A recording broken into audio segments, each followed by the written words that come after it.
are live now. We're going to continue our Bhagavatam reading. We're approaching Janmashtami. We actually have another Janmashtami. We kind of began the celebration here in Syracuse. Yesterday we just talked a little bit, our Friday night, which is about Krishna's pastimes anyway. We went back to the beginning, talked about some of the allegorical meaning of Krishna's pastimes, especially his birth and appearance and how he appears in our life. And we are very interested in him appearing in our life as well.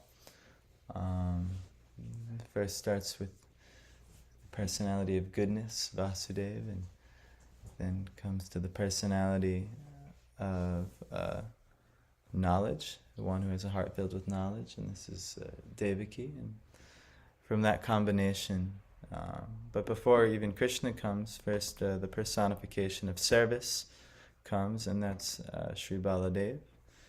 And even he, where he'll stay is in Rohini, these are all Bhaktivinoda Thakur's analogies, the personification of the devoted heart in Rohini, and in the land of faith, which is Vraj. So this is kind of our progression from goodness to knowledge to ultimately devotion, and ultimately letting our heart be a place of faith, and then Krishna can come in that place. So, let's place our faith in Krishna's messages, Srimad Bhagavatam. That's why we do this every day. And let Krishna continue to reveal himself. Bhagavatam is now going to take a step back from we're mentioning Krishna right now in these chapters, but we really don't know much about Krishna. We won't know much about Krishna in our study of Bhagavatam until the 10th canto. But until then, we're getting all kinds of progressions of different incarnations.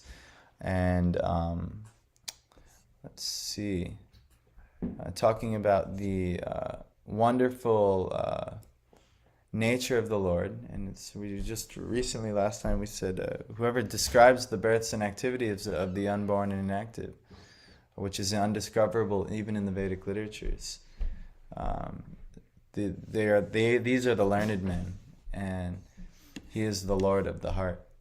So we're really we're looking for the source of what's in our heart is our soul, and we're looking for the source of our soul, and that's the Supreme Lord. So we're going to get into it now, but before we begin, good morning, Sahil.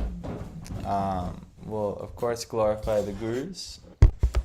So I'll share the screen here, and we'll get these prayers up, and we'll continue on like this. One of you can do it, and do it. So all together.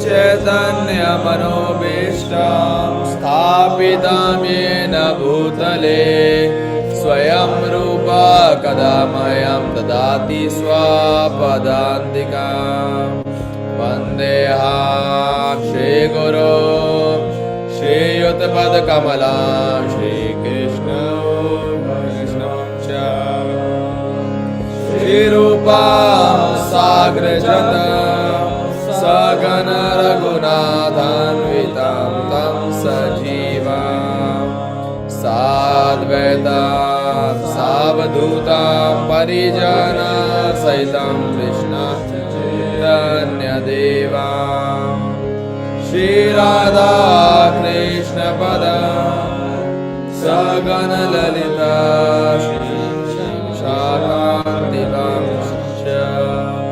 He Krishna Karuna Sandhu Dina Bandhu Jagatpate Gopisha Gopika Kanta Radha Kanta Namostute Tapta Kanchana Gaurangi Radhe Vrindaneshwari Vrishabhanu Sute Devri Pranami Hari Priye Vancha kalpatarubhyascha kripa sindhuvevacha पतितानां पावनेभ्यो वैष्णवेभ्यो नमो नमः। श्री कृष्ण चैतन्य प्रभु नित्यानंद श्री अद्वैत गदाधर श्रीवासादि गौर भक्त वृंदा। हरे कृष्णा कृष्णा कृष्णा हरे हरे, हरे रामा राम राम हरे हरे।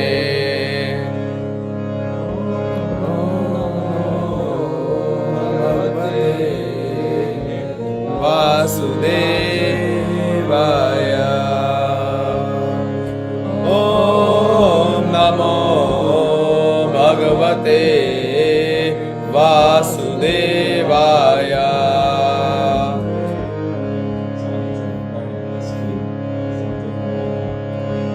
ओम नमो भगवते वासुदेवाय। नमस्कृत्य नरं चैव नरोत्तमं देवीं सर्वसतिं व्यासं ततो जयमुदीरयेत्। Before reciting the Srimad Bhagavatam, which is the very means of conquest, one should offer respectful obeisances unto the personality of Godhead, Narayan unto Nar Narayan Rishi, the supermost human being, unto Mother Saraswati, the goddess of learning, and unto Srila Vyasadeva, the author of Srimad Bhagavatam 1.2.4. Vitam Swagata Krishna Punishavana Kirtana Hidayanta Soyevadrani Vidunoti Suri Sikala.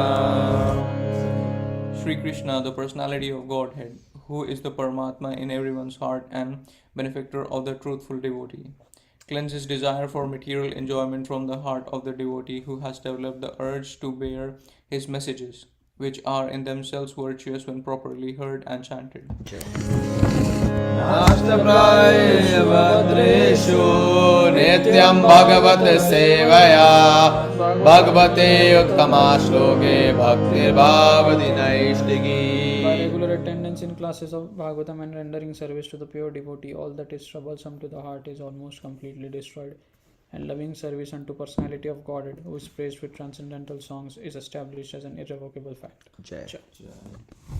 I offer my respectful obeisances unto the Supreme Personality of Godhead Vasudeva. Jai. Okay, good. And you didn't say Namo. Aha, that's good. We're not finished yet. Namo Vishwadharaya Krishna Prasthaya Bhutale Srimate Bhaktivedanta Swami Namine Namaste Saraswati Deve Gaurani Prajanine Nirvishesha Shunavadi Vashtadadishwarine. Thank you for reminding me. Also, it's Srila Prabhupada's appearance day coming up very soon. It's the day after Janmashtami. With all of the Janmashtami celebrations, sometimes that can get easily overlooked. Like, oh, everyone, we're celebrating all weekend. I can't do it. You know, we stayed up till 1 a.m. the night before. But actually, that's maybe the most merciful day is the appearance of the spiritual master. Especially, you know, we're here in the West. Gurus are not so easy to come by, especially a pure devotee like Srila Prabhupada. So we're studying his books every day. We're really receiving his mercy every day. So if anything, Janmashtami, put everything you have into your devotion on this day. There's so much benefit to doing spiritual activity on Janmashtami, but also really consider that the day after Janmashtami, especially for us, being students of Srila Prabhupada and learning from his disciples, and me personally being initiated by his disciples into this lineage, this is a very, very special day where tons of mercy is overflowing. So we should be extremely grateful for Srila Prabhupada, and we'll read his books as we speak. So we are in the Bhagavatam, and we're talking about the nature of the Lord. I'm going to backtrack a little bit because it's been a few days. Talking about the need for self-realization in this portion, to go beyond ignorance and to be able to actually approach the Lord who's beyond all material form. We're talking about all the many analogies were given about the illusory nature of this world and the need to go beyond the illusions and to actually arrive in truth. And the first place you have to do that is with yourself. You have to actually realize who you are as a spirit soul. That's why in Bhagavad Gita, before Krishna does anything, he tells Arjuna exactly who he is as a spirit soul and not the material body. And then and he lets him know the reason you're lamenting. Who here is something to lament for in life? Am I the only one who's lamenting? Sorry? Am I the only one who's lamenting a little This bit life? in life? No. Yes. I know everyone here actually is, lamenting at least some circumstance in their life. They wish Yeah, I it can was. say circumstance. Yeah, I yeah. can say life. If I lament the life, then what's left in life? Yeah. But the circumstances in life we're lamenting. But actually, Krishna is letting us know right away in Bhagavad Gita that what you're lamenting for is not worthy of grief. Why? Because you're lamenting over something that has factually nothing to do with who you are as a spirit soul. And so Arjuna was caught in this illusion. It wasn't an ordinary illusion. He was put into this illusion by Krishna for the sake of Leela, to actually teach Bhagavad Gita to the whole world, and we're still benefiting. But yes, so this need is being uncovered in the Bhagavatam for self-realization. And what's the benefit? We actually can see ourselves as well as the Lord. And when that illusory energy subsides, we become fully enriched with knowledge by the grace of the Lord. And we can at once become enlightened with self-realization and become situated in our own glory. This is like what we're all very interested in this. We should be. And so he's concluding, after telling how we do that, he says, "Thus the learned men describe the births and activities of the unborn and active." So this is very nice because we're about to have Janmashtami, which means the Ashtami of Krishna's birth. So we should discuss this extensively. And because why? Because this is the Lord of the heart. This is the source of who we are. This is the source of our consciousness. This is the supreme consciousness. And it will become more and more revealed. It's describing a bit about the Lord. He's always spotless. He's the master of the six senses. He's fully omnipotent, full with six opulences. Do you know the six opulences? We mentioned them last night. Fame, and wealth, power. Yeah. And strength comes along, or they're different? Power and strength the same. Renunciation, beauty, that's 5, and knowledge, that's 6. So the Lord is full in all those opulences. And everything is want, and want is desire. So everything is like opulences that you want. So Yeah, well, you can want the opulences, but he actually just naturally has them all. has them, Yeah, he has them all. Source is the source of Yeah, so anything you want, he's the one to go to because he has it all anyway. So there is a funny thing that, oh, I will offer you this much amount of gold. Can you please, like when you're offering, like, oh, I'm offering you some grains or I'm offering you some gold. So if I can offer you some of these opulences, can you give me that opulence? So it's like you're giving the Lord of everything something so that you can get something in return. So that's a funny thing in that situation. This is called karma kanda. Yeah. This is what all of the Vedic civilization is built off. All of these rituals and things. Why? And even in Judaism, they have a lot of this, type of In the rituals. Book of Torah, right? In What? the Book of Torah, did it say? Yes, in the Torah, there's many rituals. Yeah. All the forms of worship, are there. So ultimately, but the expectation is I get something back, right? But actually, Bhagavatam completely rejects this type of religious process. It completely rejects it. It calls it kaitava dharma, or cheating religion. Why? Because we're just trying to do business with God. Here, I'll give you a little gold. Here's my charity. Here's this thing I'm doing. Here's my puja. But at the end of the day, I want this thing. Because this is called kaitava dharma. Well, we want Bhagavat Dharma, which we want pure Lord, means pure service unto the Lord. We want nothing in return. Nothing in return. This is Bhagavat Dharma. So, or if we do want something, we want the Lord Himself. That's what we want. You know, like I want you, and I want to be engaged in your service. This is not cheating religion. Whereas wanting the benefits of being engaged in the Lord's service, that's the cheating religion. So we have to be very aware of who we are, what our motivations are. So, a little bit more about the Lord. He creates the manifested universes, He maintains them, annihilates them, and He's not at all affected by this. He's within every living being, but He's always also independent. So now, are we on 37? Yes. Okay. Now let's read from 37 on. Na chasya kaschin nipunena datur avaiti jantu kumanishauti namani rupani manovachobhi santan vatonata chayam vivagyaha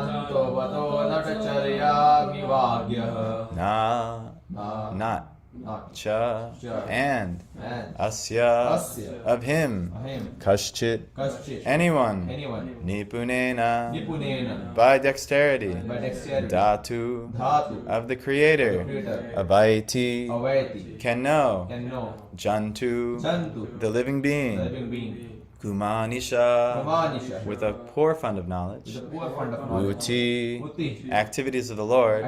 Namani, His names. Rupani, His forms. Manavachobi, by dint of mental speculation. Or deliverance of speeches. Santanvata, displaying. Natacharyam, a dramatic action. Eva, like. Agyaha, the foolish. It's nice by doing this word for word. You say, oh, we're wasting time. Actually, by hearing this, you actually might be able to put together what some of the verse means, and you'll get an idea in your head before you'll get a more accurate translation. So it's a good exercise. Not to the Bhagavatam, but the English, like because normally English don't have things on top of A and For the pronunciation. Oh, those are Roman transliterations. okay. So the A that means ah. Yeah. Actually, there's a little guide in the back of the book on how to pronounce and read that. But the best thing you could do is just hear what I'm saying and then That's why I read do it. So sometimes also they take the direct word from Sanskrit and say it as it is rather than changing it in English. Because if we translate some words in English, they have some sound added after. Yes. Or spelling, or like Ram is Rama, Yeah. or something like that. Krishna is Krishna, or something like that. I don't know exactly. I've heard. Is this correct? Well, I mean, there's many reasons why it's done like this. I mean, Prabhupada also, there's a lot of context for why it's translated the way it is. But the Roman transliterations, yes, there's like little marks over the S, there's marks over the A. It's just, as far as I know, it's just to help you actually pronounce it properly. I don't know why you couldn't just do it in English. No, actually, this but is more perfect than just doing it yeah, in English. yeah, I like it. I like it. But it's a language in itself. You're kind of learning an Even art. when I'm reading also, I really like to read the translation. Because in the future you also need to know what the words mean, not just the translation. Yeah. Because you have to keep reading. Yeah, that's nice that you do that. I didn't do that for many years, and this is the first time I'm actually reading the Bhagavatam with the translation. So I'm actually, this is the first time. You see the words many times when in other places as Oh, well. yeah, absolutely. Repeat, and then you are like, oh, When Prabhu reads, I generally read the Hindi or the Sanskrit. Mm, So I avoid reading the Roman. that's very nice. Yeah. Because I cannot do Mostly. that. But let's actually read the Bhagavatam. Ready? The translation. The foolish. Michael, hello. Come on in. Just move on through us. No problem. The foolish, with a poor fund of knowledge, cannot know the transcendental nature of the forms, names, and activities of the Lord, who's playing like an actor in a drama. Nor can they express such things, neither in their speculations nor in their words. So this is actually the nature. If there's so many translations of things like Bhagavad Gita, Srimad Bhagavatam, that's why we're like, we found a bunch of books the other day, and I think Sahil was very interested in one of the books, and I think Michael was like panicking, like, no, we can't give you that book. Why? Because of if someone is foolish who's translating the book or presenting the book, what actually happens, they can't know anything about the transcendental nature of the forms, names, and activities, and they actually spoil the whole thing. It's an analogy is given in the Bhagavatam, like when a serpent touches milk, even though milk is pure, when a serpent touches milk, the venom in it spreads throughout the whole milk, and then it ruins the whole thing. So like this, we're not going, if there's so many people, we think we know so many things about God, and so many people try and say they know so many things about God, there's so many arrogant religionists, one religion in particular has given me a really arrogant vibe, but we could absolutely be in danger of doing the same thing. We can, be Bhagavad Gita thumpers or Srimad Bhagavatam thumpers, and It's called the Abramization of Hinduism. What's that? It's called Abramization of Hinduism. What is that word you said? Abramization, Abrahamic religions. Abrahamic. Yeah, Okay. Abramization of Hinduism. Yeah. When Well- you just push in that. Say, this Well, that's one element, but I'm just saying a fundamentalist. Just being you could be a fundamental Hindu, Yeah. you could be a fundamental Christian, you could be a fundamental Jew or a fundamental Muslim, and so on. There's so many ways, but actually this is very foolish, because to think that we know everything and anything and everything about God. He does reveal that we can know one thing. It's not that we should, just think, well, we don't know anything. No, we have some knowledge to share, but we should not be very arrogant and not being able to appreciate how maybe someone else is worshiping God or someone else is able to approach God, because he's in everyone's heart, including the living entities. That's why there was a portion where it was talking about the importance of not eating meat or not doing unnecessary violence under others. Why? Because if you're not able to see that the Lord is present in that being, you're missing out on a huge understanding of the Lord, that He's everywhere. And when you cause anyone or anything, any type of suffering, you're directing that violence ultimately to God, because He's the source of that thing. So that's why, sometimes things happen in our life and someone mistreats us. We've experienced that even recently, some in our group, right? So that's sometimes people mistreat us, but actually we shouldn't return like, now I will take revenge, because ultimately God is within that person, and sometimes we should be able to see everything as a circumstance of the Lord, in that okay, this God's mercy is coming through this interaction, and that it's a sign, yes, maybe that's not the person you want to go share most of your activities with in life.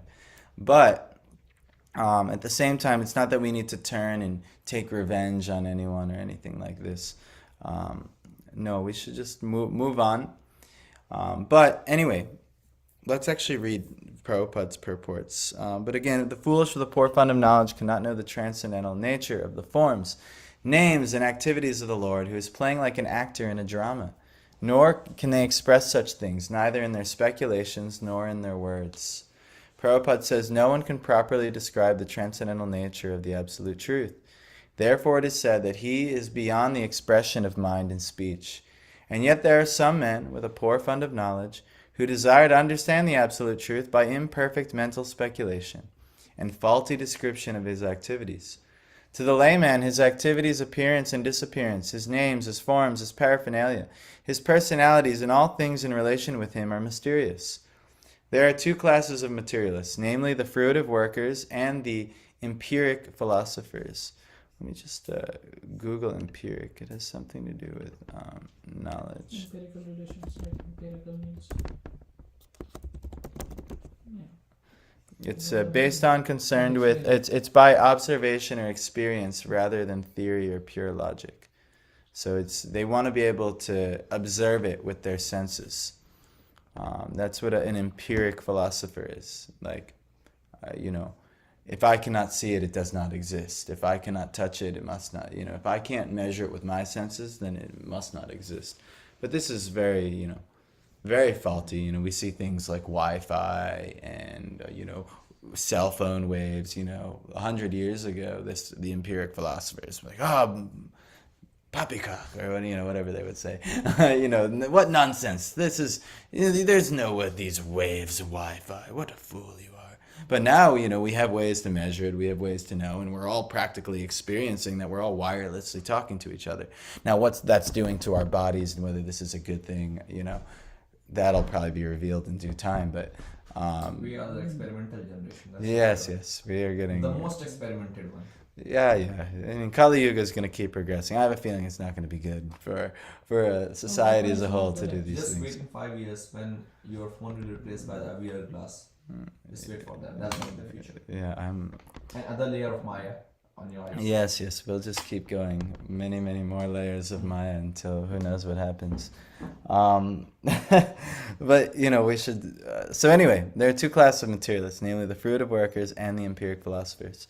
The fruitive workers have practically no information of the absolute truth, and the mental speculators, after being frustrated in fruitive activities, turn their faces towards the absolute truth and try to know him by mental speculation. This is their fault. And for all these men, the absolute truth is a mystery, as the jugglery of the magician is a mystery to children. Being deceived by the jugglery of the Supreme Being, the non-devotees, who may be very dexterous in fruitive work, I think dexterous is skilled in fruitive work and mental speculation, are always in ignorance.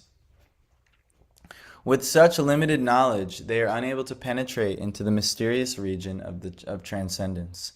The mental speculators are a little more progressive than the gross materialists or the fruitive workers, but because they are also within the grip of illusion, they take it for granted that anything which has form, a name, and activities is but a product of material energy. For them, the Supreme Spirit is formless, nameless, and inactive. And because such mental speculators equalize the transcendental name and form of the Lord with mundane names and form, they are in fact in ignorance. With such a poor fund of knowledge, there is no access to the real nature of the Supreme Being.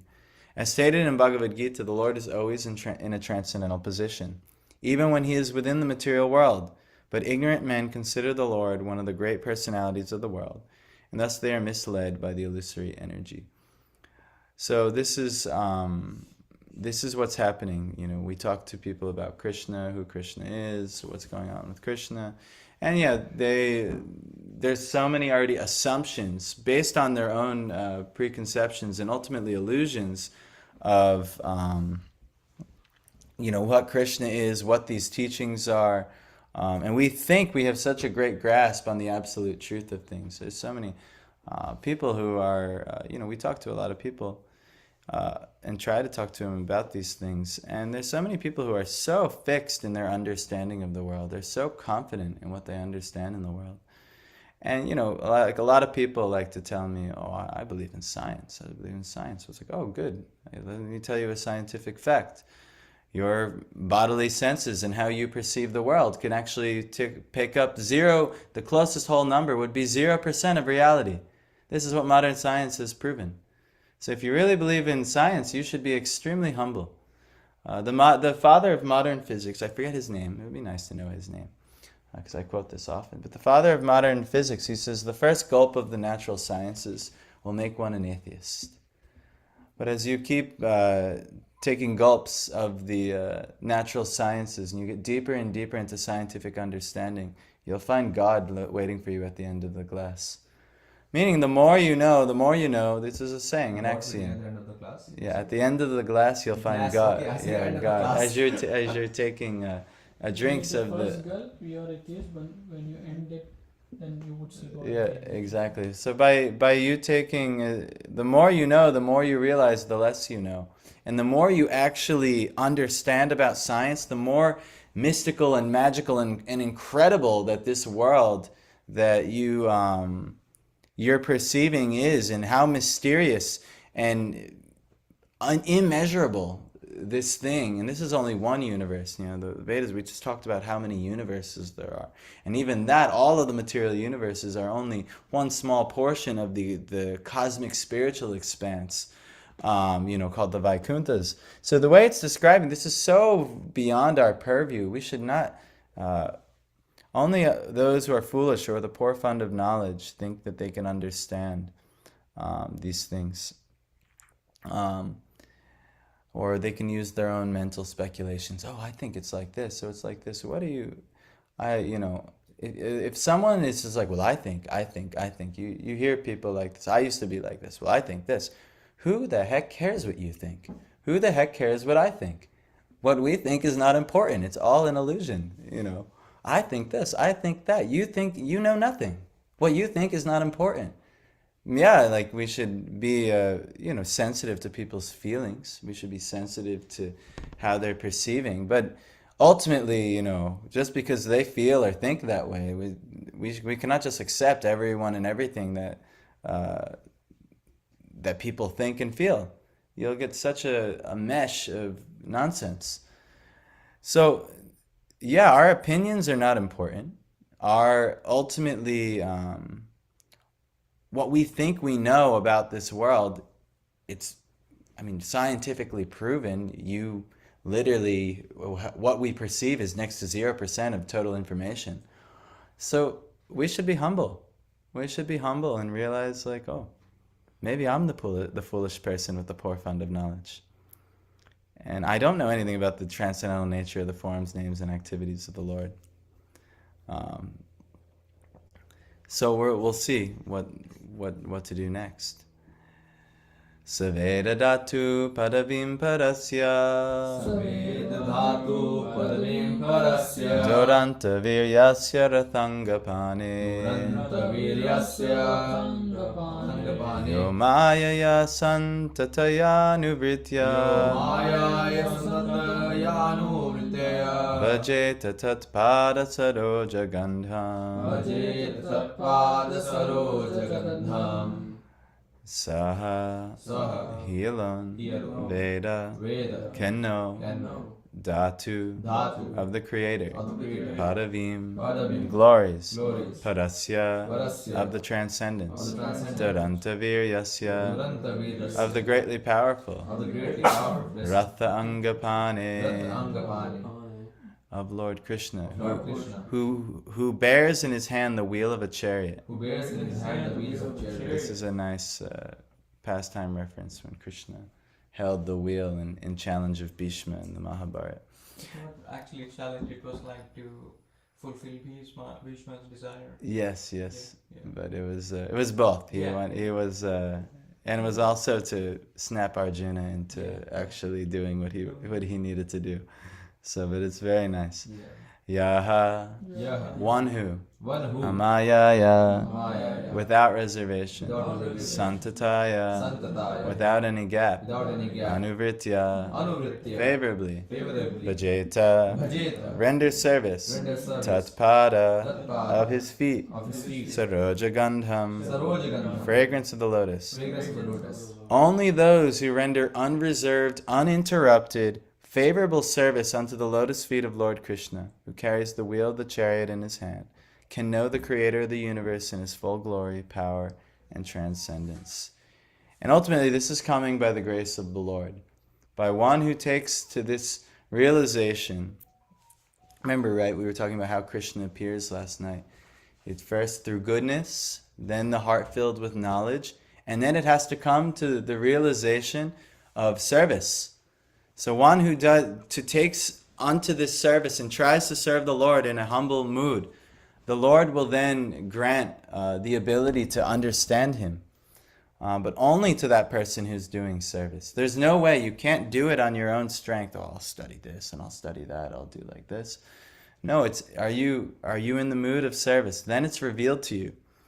I'll give you an example, a practical, crude but mundane example.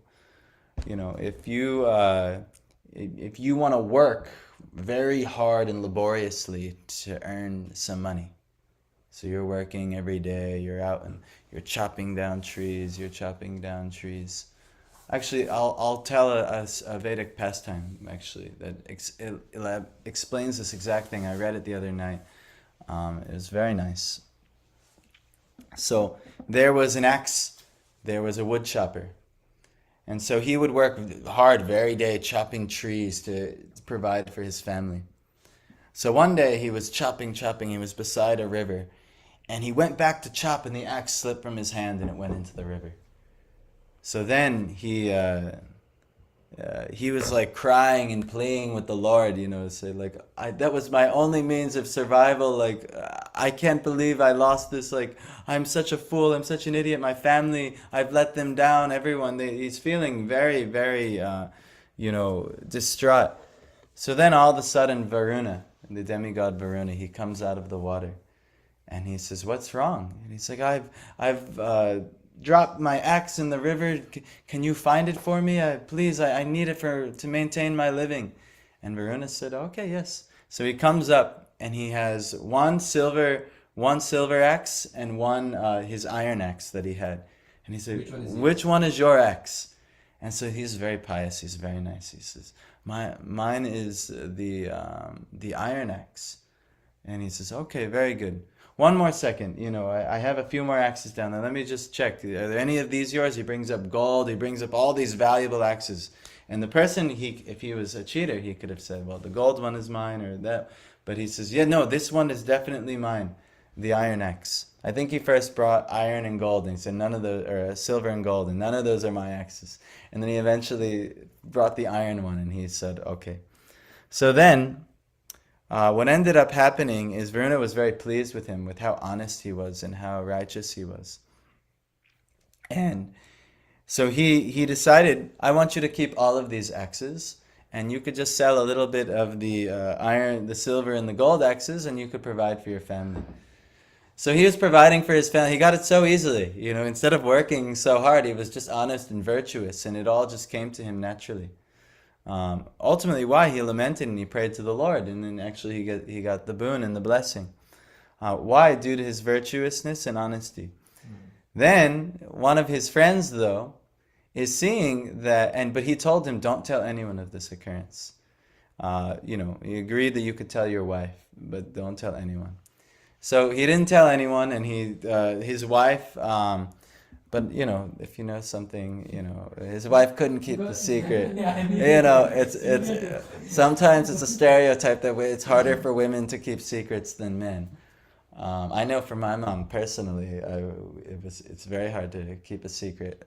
I have to keep secrets, even though I want to tell my mom some things. But just knowing my mom's nature, I cannot tell her everything, or everyone will know my business. I think I don't know if this is bona fide or not, but I have heard this is from Mahabharata, that Yudhishthira Maharaj has cursed the woman section because Kunti Devi had concealed that Karna was her son. Yes, so, I've seen that as well. So Yudhishthira Maharaj cursed Kunti Devi that no one would be able. No women will be able to keep a secret from this day forward. He said that no one in Bharat would be able to.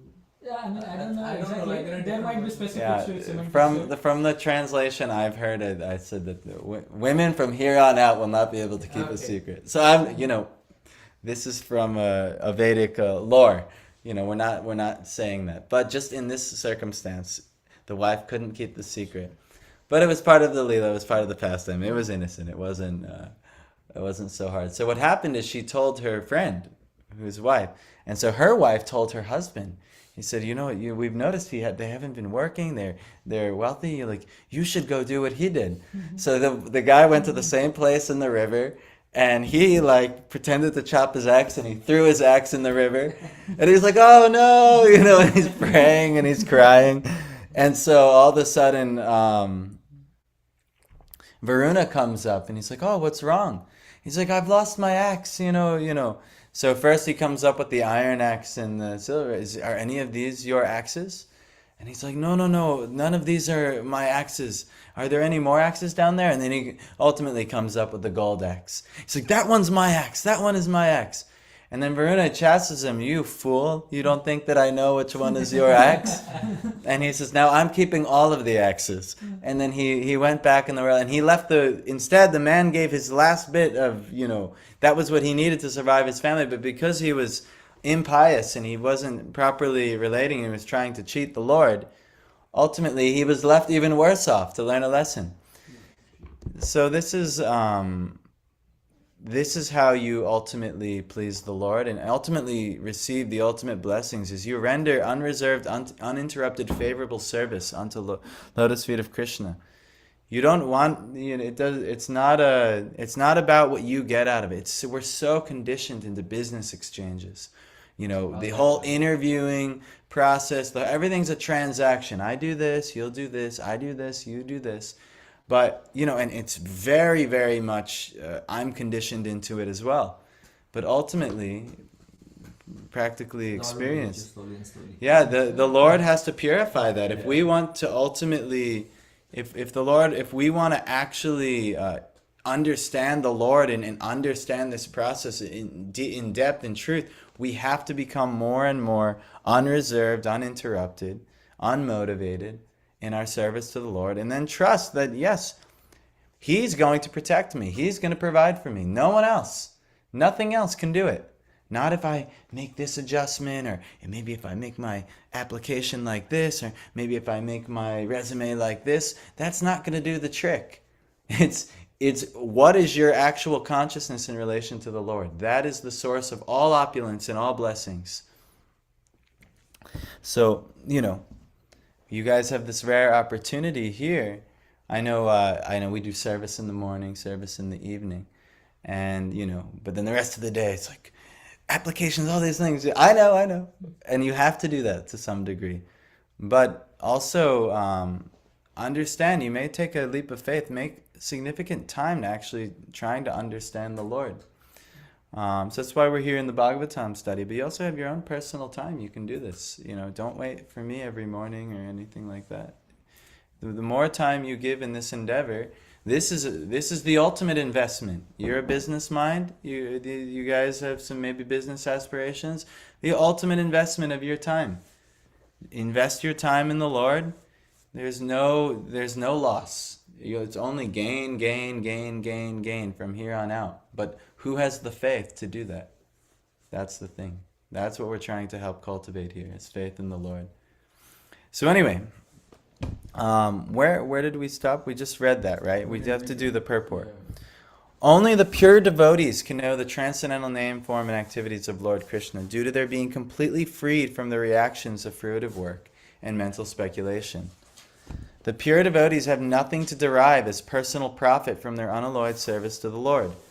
They render incessant or constant service to the Lord spontaneously, without any reservation. Everyone within the creation of the Lord is rendering service to the Lord indirectly or directly. No one is an exception to this law of the Lord. Those who are rendering service indirectly, being forced by the illusory agent of the Lord, are rendering service unto Him unfavorably. But I'll read that again. Those who are rendering service indirectly, being forced by the illusory agent of the Lord, are rendering service unto Him unfavorably. Meaning like for instance, Sahil, in your situation, someone had mistreated you. They're actually rendering service unto the Lord, but it's through a different, through the illusion, because that person happened to be an illusion. They were going to mistreat you, ultimately because the Lord had a deeper plan for you than being in that situation. But ultimately, He's rendering service to the Lord unfavorably, and He's not going to get great results rendering service to the Lord in that way. Everyone is rendering service to the Lord, but you have the opportunity to render service unto the Lord favorably, willingly, unmotivated, without reservation. And without stop, uninterrupted. Everything you can do can be a service to the Lord. But those who are rendering service unto Him directly, under the direction of His beloved agent, this is the key.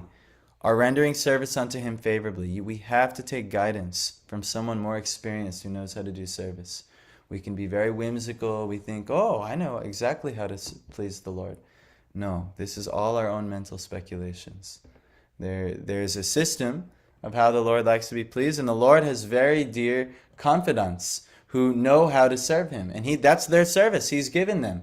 So he's like, no, if you want to come to me, you learn from these people. They'll tell you, So just you see this in Vedic literature over and over and over again. There's a great example of Uddhava.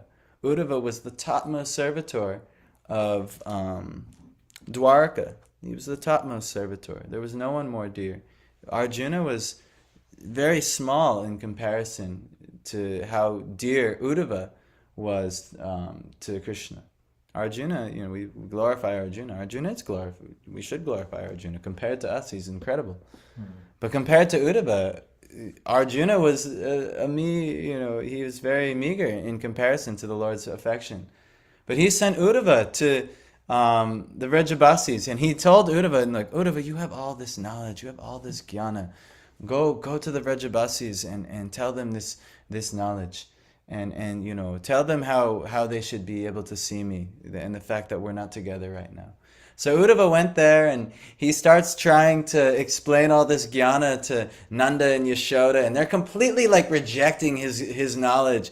We don't want to hear that. Krishna is our son. He's not God. What are you talking about? And they start chastising Uddhava. But as Uddhava is there longer and longer, he's realizing the love that they have for Krishna doesn't even compare. I've never seen anyone have so much love for the Lord and want to render service so purely and so Uddhava, actually, Krishna sent him there not to teach anyone anything. Teach him. He sent there and to be humbled and realize I don't know anything. And so ultimately what ends up happening is Uddhava goes and meets the gopis, and he sees the madness that the gopis are in their love for Krishna. And Uddhava, then he starts praying, you know what, my Lord, I see now that I wasn't come here to teach anyone anything. I pray that in my next birth I can become a piece of grass that these devotees can step upon and trounce on, and then maybe I can learn something of the nature of this type of devotion. This is what ultimately Uddhava came to realize. So this is how you make actual advancements. We have to pray that we come in contact with someone who actually has some devotion, and we can learn from them. It's not you. You don't have it. You don't have it. Humbly understand you don't have it, and try to go to someone who does have it. This is our position. You have? Yeah. And one more thing about Uddhava was that he was so intelligent that his spiritual master is Brihaspati. Yes. And just to give you in context, that Brihaspati only accepts disciples who are demigods. Yes. So he is from Harvard. Yeah. More than Harvard. More than Harvard. It's the topmost. The topmost. He was the only human being disciple of Brihaspati. In human body. Yes. So, but this is Uddhav's transcendental position. But he prayed to be a blade of grass. And you see this also, Lord Brahma makes these prayers also as well. It takes a very humble position to want to be born as an insect in the home of the devotee, so that one could actually understand their glories. So like this, we should take a very humble position, and we should try and render service unto someone who is directly under the direction of his beloved. And that's like Srila Prabhupada. And Srila Prabhupada wasn't just born a great devotee. In one sense, maybe he was, but he had guidance. Before Prabhupada in his early life was, he was a great a follower of Gandhi. That was his ultimate. Yeah, you want to say against Gandhi, but he realized the futility of that. He was a great political guy. He realized the futility, and who helped him realize? His spiritual master. Right away when he started, because Prabhupada was a debater. So when he met his spiritual master, he went right into debate with him. And he was trying to tell him, well, what's the use of this? We should join Gandhi's cause.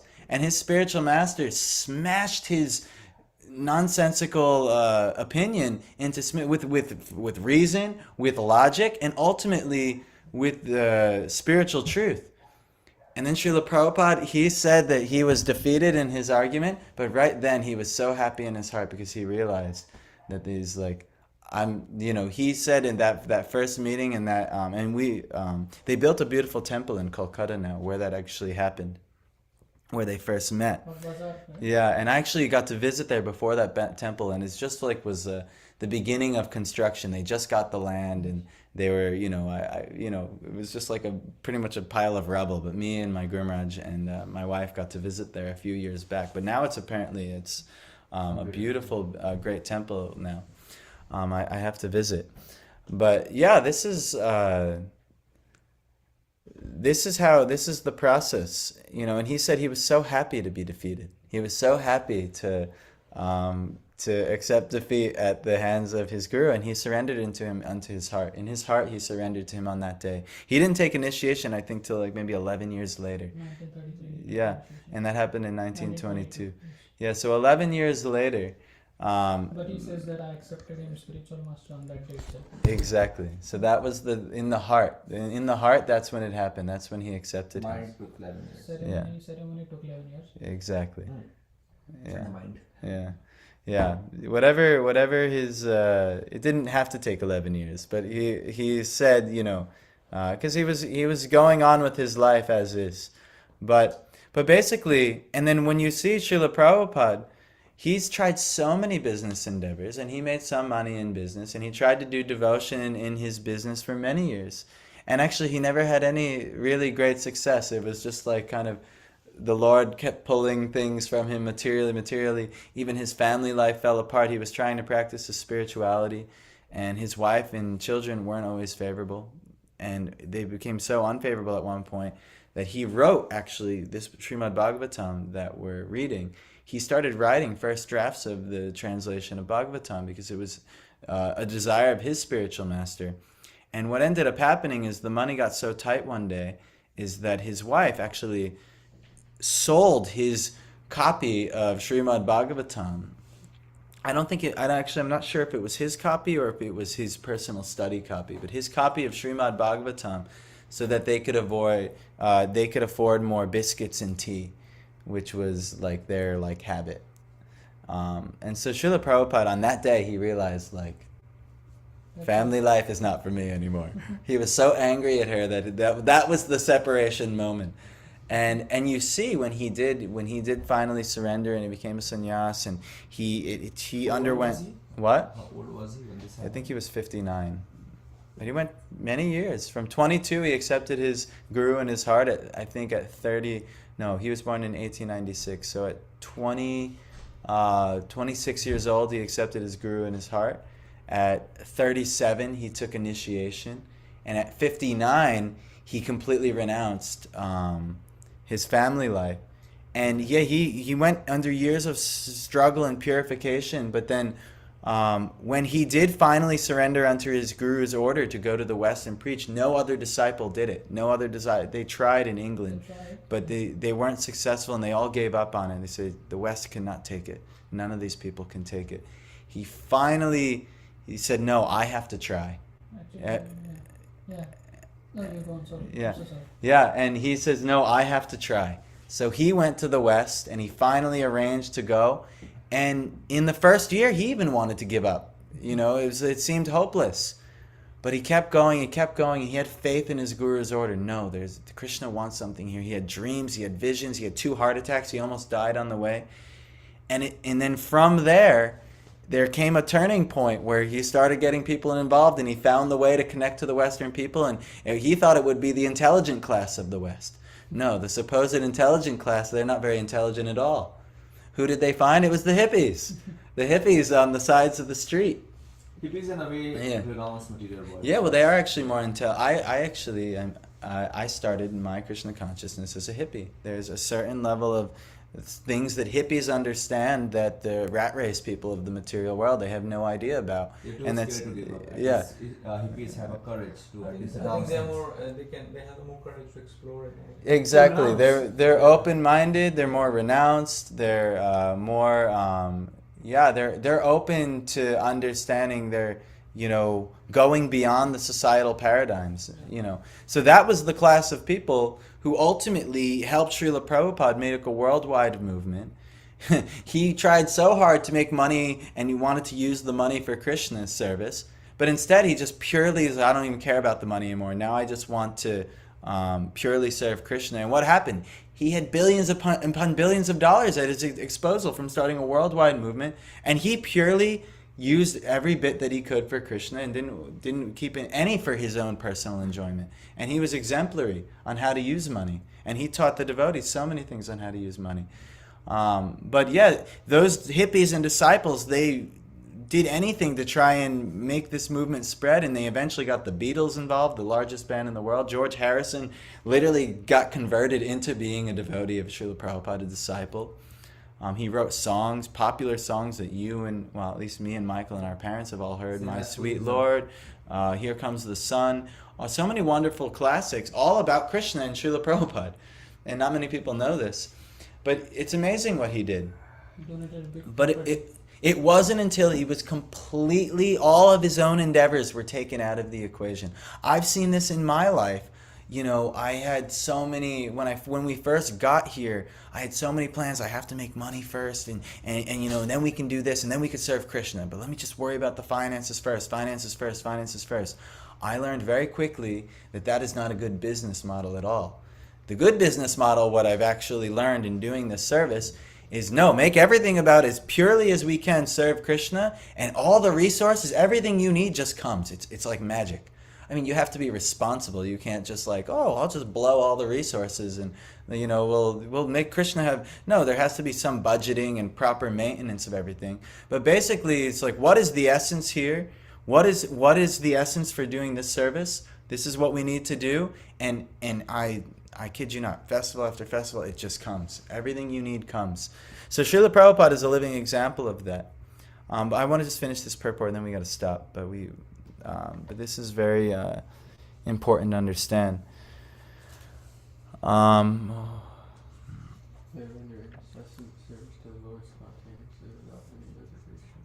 Okay, where was that? In the middle of the...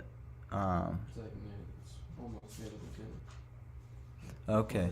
They render incessant service to the Lord spontaneously without any reservation. I think we read a little bit more. But everyone within the creation of the Lord is rendering service to the Lord indirectly or directly.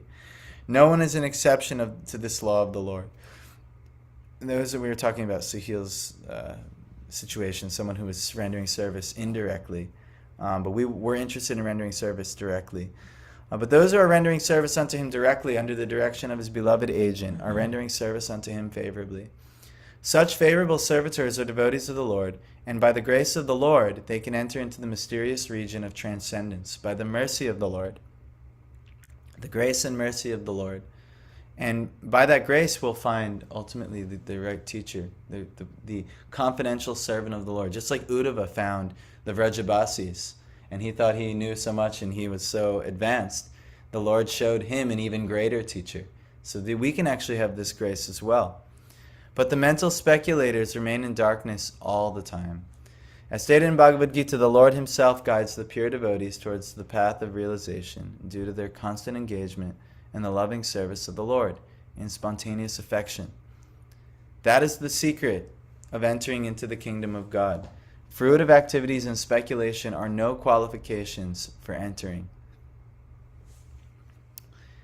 So basically, this is this has to be our mood. Unmotivated, uninterrupted service. Not only will we be completely satisfied, like it was said the last chapter, but on top of that, this is the only qualification in receiving the Lord's grace. He knows when you're cheating. He knows if you're saying, yes, that golden axe is mine. That's not yours. Yeah, that's not yours. Yeah, he knows. You can't cheat him, even when you're like, yes, Hare Krishna, Hare Krishna. You're like, this is actually, you don't even know how valuable this Maha Mantra is. And we're chanting it. Yes, I chant it like this, and I know I'll definitely get my job interview like this. Hare Krishna, Hare Krishna. Things. All this thing is there, but you can't cheat him, and it's subtle. A lot of times. Yeah. So Amrita was saying like this, devotees are like Hare Krishna, in mind dollar Krishna, Krishna, dollar, Hare money. It's unfortunately this is the way he said dollar Krishna, this is our unfortunate situation. That's a real inner saying. Yeah, but it's not just dollars, you know. It's recognition, it's pride, it's you know. There's so many things that we want. You know, we want people to say, "Look at me, look what I'm doing." You know, there's so many things material things that we want, but all of them must be cast off to do pure, favorable service unto the Lord. So this is kind of the mood of today. We should not be the foolish who have no knowledge of the Lord. We should never think that, oh, I know, I'll just work like a donkey and I'll be able to get all the blessings of the world. No. Or we should not think like, oh, I know, I think this. We have all these ideas in our head. No, your ideas are ultimately going to be futile as well. But yeah, exactly. But the last thing, you know, we should realize the position of the Lord, and we should humbly try and do whatever bit of service we can and expect the Lord's grace. And whatever one needs, you will be given. You will not, no more and no less. You don't need all your desires, put them to the side and understand that the Lord, He's giving you all the shelter you need, and He always will, He always has, and He always will. And so right now you're all here, jobless. and that's what you need for right now. So jobless materially. Yeah. You have a better job. You have a much better occupation, and he said that's the ultimate occupation, as Michael. Ultimate dharma. You have a dharma. You don't think because your varna occupation doesn't seem to be going so well at the moment. Don't think that you don't have an occupation. Everyone's occupation is ultimately the transcendental. Bhagavat Dharma is this: the transcendental loving service unto the Lord, unmotivated and uninterrupted. So thank you guys. Hare Krishna. Yeah. Thank you whoever joined online. Was anyone joining online? Parth is here. Parth. Hare Krishna, Parth. We're going to see Parth tomorrow, and we'll see you all soon. Hare Krishna. Is coming tomorrow, not today? Yes, I think so. He might come today, actually. I don't even know.